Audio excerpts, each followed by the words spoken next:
Assalamualaikum warahmatullahi wabarakatuh. Nah, di sini saya Hembagus Junedi akan menjawab beberapa pertanyaan yang telah Ibu Bunga sampaikan di dalam PPT, dan saya akan mencoba menjawab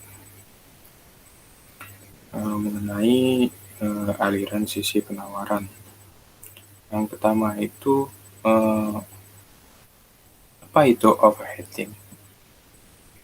Nah, di sini overheating secara umum adalah kondisi ekonomi di mana pertumbuhan ekonomi meningkat sangat tinggi, namun tidak dari meningkatnya produksi dalam negeri, tetapi dari peningkatan konsumsi hingga inflasi diperkirakan bisa terjadi sangat tinggi. Dengan kata lain, pertumbuhan konsumsi yang tinggi jauh di atas pertumbuhan produksi di suatu negara. Nah, yang pertanyaan yang kedua yaitu kebijakan apa yang digunakan sebelum masa aliran sisi penawaran. Nah, aliran sisi penawaran ini terjadi di Amerika kisaran antara 1970 sampai 1980, yang mana aliran ini diambil dari kebijakan untuk mengatasi inflasi dan resesi tersebut. Dan kebijakan sebelumnya yaitu yang mengakibatkan resesi dan inflasi itu adalah kebijakan moneter Dewan Federasi Reserve, yang mana saat itu dipimpin oleh Volcker, di mana dia membuat kombinasi dari kebijakan uang ketat Fed Federasi dan kebijakan fiskal ekspansif dari administrasi Reagan, di mana kebijakan itu sendiri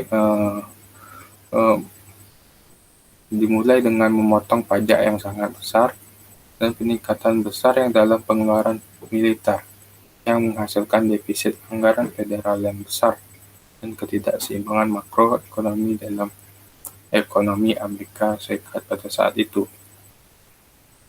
Nah, yang ketiga yaitu apa masing-masing pendapat dari beberapa tokoh dalam aliran sisi penawaran. Nah, yang pertama yaitu Martin Mitchell dan Michael Poskin, yang mana kedua orang ini memiliki satu kaitan, di mana mereka membuat kelompok yang mana itu disebut kelompok utama. Jadi mereka berpendapat bahwa yang menekan pada insentif pajak dalam pertumbuhan ekonomi Amerika pada saat itu adalah lewat dampak terhadap tabungan dan investasi. Nah, di sisi lain, Arthur Lever dan George Gilder dan anggota Kongres Jack Kemp, yang mana ada pada satu aliran yang sama atau kelompok yang sama, yaitu disebut kelompok radikal, yang mana kelompok ini berpendapat bahwa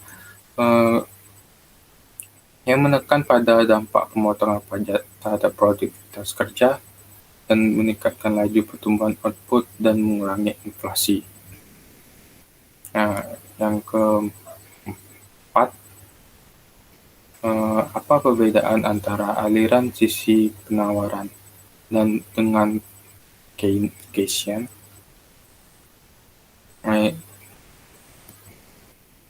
Perbedaan yang pertama yaitu pada sisi Keynesian, mana Keynesian melihat ini sebagai dari sisi permintaan, sedangkan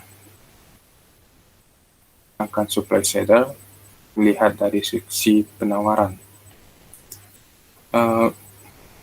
Pada Keynesian menekan atau merendahkan fluktuasi ekonomi atau fine tuning, sedangkan Subsidiar meningkatkan pendapatan nasional melalui pemanfaatan sumber daya penuh.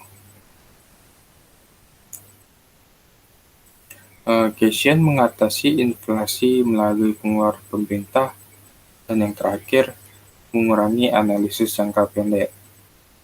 Sedangkan supply side hanya mengatasi inflasi melalui pengeluaran pajak dan menggunakan analisis jangka panjang. Apa persamaan aliran sisi penawaran dengan aliran klasik? Persamaan yang pertama yaitu dalam menjelaskan inflasi ataupun deflasi, yang mana masing-masing sisi menekankan pembahasan dari sisi produksi atau sisi penawaran. Yang kedua, dalam mengontrol inflasi, yang mana menggunakan kurva penawaran agregat ke kanan.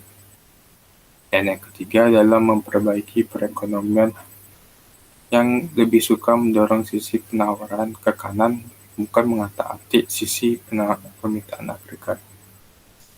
Yang terakhir yaitu apa perbedaan kelompok utama dan kelompok radikal dalam aliran sisi penawaran? Perbedaan yang utama yaitu aliran kelompok utama ini diwakili oleh seperti yang saya sebutkan, yaitu diwakili oleh Martin Goldstein dan Michael Boskin, yang mana pemikirannya yaitu perlunya intensif pajak dalam pertumbuhan ekonomi dan menganalisis dampak perubahan pajak terhadap penawaran tenaga kerja serta dampak program keamanan sosial. Pada kelompok radikal yang mana diwakili oleh Lever dan George Gilder, pemikirannya yaitu pemotongan pajak akan memberikan dampak positif terhadap tabungan, investasi, dan penawaran tenaga kerja. Pemotongan pajak akan berdampak pada produktivitas kerja sehingga total penerimaan pajak meningkat. Dan yang terakhir, pemotongan pajak dapat meningkatkan pertumbuhan output dan mengurangi inflasi. Dan demikianlah saya menjawab beberapa pertanyaan dari PPT Ibu. Lebih dan kurang saya mohon maaf. Assalamualaikum warahmatullahi wabarakatuh.